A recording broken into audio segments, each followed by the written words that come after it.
تو وہ ایک زندگی میں پہلا موقع تھا میرے لیے کہ میں کسی ایسے شخص کو دیکھ رہا تھا کہ جو خدا کے وجود کا منکر ہو۔ اب مزید حیرت یہ تھی کہ ایک بھائی جو ہے وہ اس انتہا پر ہو کہ خدا کے وجود کا منکر ہو، اور اس کا ہی دوسرا بھائی اتنا دین سے قریب ہو کہ مذہبی لبادے میں، مذہبی حلیے کے اندر امامہ شریف پہنے ہوئے ہو۔ اچھا حضرت، ایک مسلمان جو ہے وہ تو یہ تصور بھی نہیں کر سکتا کہ اللہ تبارک و تعالیٰ کی ذات کا بھی کوئی شخص انکار کرے گا، یعنی عقل اس بات کو تسلیم نہیں کرتی۔ لیکن پھر بھی ہم یہ دیکھتے ہیں کہ بہت سے لوگ جو ہیں وہ اس دنیا میں ایسے بھی آئے اور موجود ہیں کہ جنہوں نے اللہ تبارک و تعالیٰ کی ذات کا، اس کی صفات کا انکار کر دیا، اور علی اعلان وہ یہ واضح بھی کرتے ہیں کہ جناب ہم کسی خدا کو نہیں مانتے۔ تو کیا آپ کی زندگی میں کبھی کوئی ایسا شخص آیا کہ جس نے آپ کے سامنے یہ واضح کیا ہو کہ جناب میں نہیں مانتا؟ جی، ایسا ایک مرتبہ اتفاق ہوا، کچھ عرصے پہلے کی بات ہے کہ میں ایک عالم دین سے ملاقات کے لیے ان کی مسجد حاضر ہوا،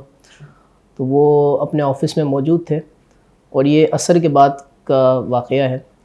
میں جب حاضر ہوا تو میں چونکہ کمرے میں انٹر ہونے سے پہلے کچھ جملے جو ہے میں سن چکا تھا، وہ کسی کے ساتھ گفتگو کر رہے تھے، علامہ صاحب کسی کے ساتھ گفتگو کر رہے تھے، تو چند جملے میرے کان میں آ چکے تھے۔ تو میں نے یہ محسوس کیا کہ پہلے اجازت طلب کی جائے، پھر جو ہے وہ کمرے میں داخل ہونا چاہیے، کیونکہ آداب کے بھی خلاف ہے کہ دو شخص گفتگو کر رہے ہوں اور ہم درمیان میں بغیر اجازت کے چلے جائیں۔ تو میں نے زبان حال سے کمرے کے باہر تھوڑا رک کر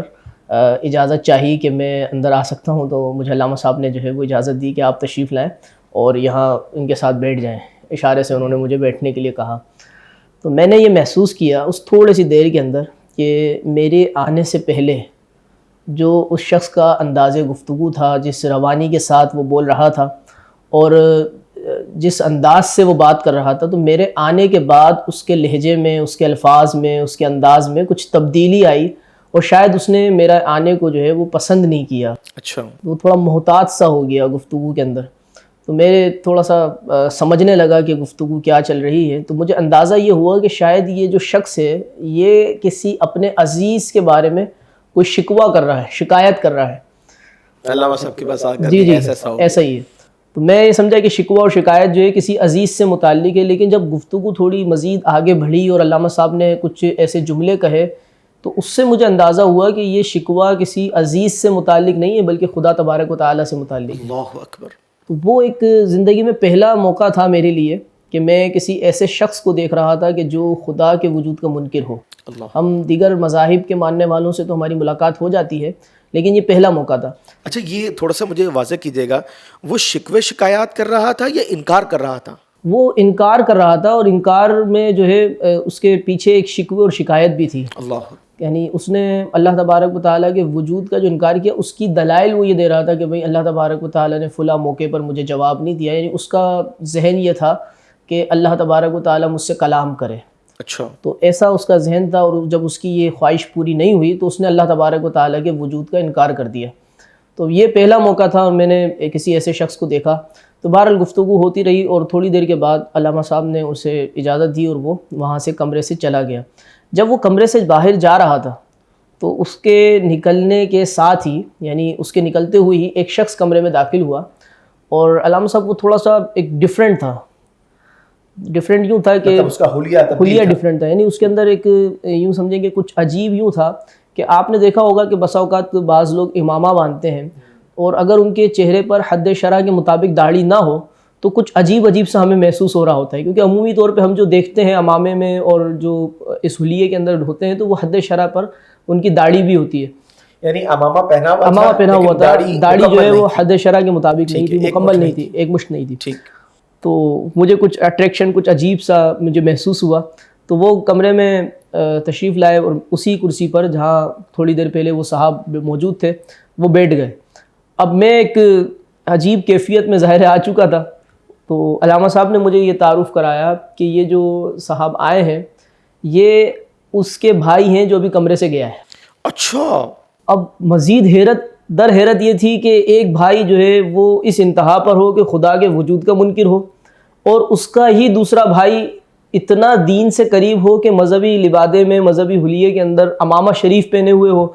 تو میرے لیے تو بڑی حیرت کی بات تھی، اور میرا چہرہ جو ہے وہ بالکل اس بات کا تقاضا کر رہا تھا کہ علامہ صاحب مزید مجھے تفصیل کچھ بتائیں تاکہ میں اس چیز کو سمجھ سکوں. تو انہوں نے مجھے یہ بتایا کہ یہ دونوں بھائی اعلیٰ تعلیم یافتہ اور ایک متمول گھرانے سے، امیر و کبیر گھرانے سے جو ہے وہ تعلق رکھتے ہیں اور اعلیٰ تعلیم یافتہ ہیں، لیکن بری صحبت، علم کی کمی اور دیگر اسباب کی وجہ سے ان کا بھائی ملحد ہو گیا، جو تھوڑی دیر پہلے موجود تھا.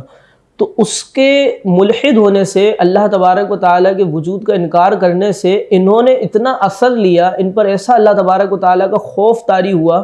کہ یہ مسجد میں گویا انہوں نے اپنے آپ کو وقف کر دیا، اور کئی کئی گھنٹے مسجد میں گزارنا، مسجد میں موجود رہنا، اور جو دروس ہوتے ہیں، جو محافل ہوتی ہیں اس میں شرکت کرنا، مسجد کی صفائی کرنا، قرآن پاک پڑھنا سیکھنا شروع کر دینا. اور مزید یہ کہ آگے کے ان کے جو ارادے تھے وہ بڑے خوشائند تھے اور بڑے جو ہے خوشی کا باعث تھے. انہوں نے حفظ کرنے کا ارادہ کیا اور اس سے آگے بڑھ کر عالم بننے کا ارادہ کیا. تو یہ ایک عجیب واقعہ میرے ساتھ پیش آیا. ٹھیک. اچھا سر، اگر آپ کی اجازت ہو تو تھوڑا سا تجزیہ میں عرض کروں، ناظرین کے ساتھ شیئر کرتے ہیں. ناظرین، بات یہ ہے کہ ان دو بھائیوں کی جو کہانی ہے یہ ایک حقیقی واقعہ ہے، اور ہمارے لیے اس میں درس کے مختلف پہلو ہیں، جس کو اگر ہم مختصراً چند الفاظوں میں اگر ہم سمیٹیں تو وہ واقعہ تو اس طریقے سے ہے کہ جب ایک دوسرا بھائی یہ دیکھتا ہے کہ میرے ایک بھائی کا ایمان ضائع ہو چکا ہے، تو اس کو ایمان کی اہمیت کا اندازہ ہونے پر وہ عمل کی طرف راغب ہوتا ہے کہ جناب میں اب اپنے عمل کے اندر بہتری لے کر آؤں، کہیں ایسا نہ ہو کہ میرا ایمان جو ہے وہ برباد ہو جائے، جس طریقے سے اس بھائی کا ہوا. اور دوسری بات یہ پتہ چلی، عقل ہمیشہ درست فیصلہ کرے یہ کوئی ضابطہ نہیں ہے. وجہ کیا ہے؟ جتنے بھی کفار ہیں، ظاہر سی بات ہے کہ انہیں بھی ان کی عقل یہی بتاتی ہے کہ وہ حق پر ہے. اس کا مطلب یہ ہے کہ کوئی شخص اگر اللہ تبارک و تعالیٰ کے اس نظام کو دیکھنے کے بعد، نظام رزق ہے، موت و حیات کا نظام ہے، اور اسی طریقے سے کائنات کے اندر جو چیزیں اللہ تبارک و تعالیٰ نے بے مثال جو ہے وہ تخلیق فرمائی ہیں، ان تمام چیزوں کو دیکھنے کے باوجود بھی اگر کوئی شخص سے انکار کر دے تو اس کی عقل کہے گی نہیں تو ٹھیک کر رہا ہے. تو یہ بات جو ہے وہ یہ لمحہ فکریہ ہے کہ ہمیں اس بات پہ توجہ کرنی چاہیے کہ عقل کی رہنمائی جو ہے وہ ہمیشہ درست نہیں ہوتی. ہاں، اتنا ضرور ہے کہ وحی کی جو رہنمائی ہے، جو اللہ تبارک و تعالیٰ کی انبیاء نے امت کی فرمائی ہے، وہ ہمیشہ درست ہوتی ہے. اللہ تبارک و تعالیٰ ہمارے ایمان کی حفاظت فرمائے، اور کاش کہ ایسا ہی ہو کہ ہم اپنا ایمان سلامتی کے ساتھ دنیا سے لے جانے میں کامیاب ہو جائیں.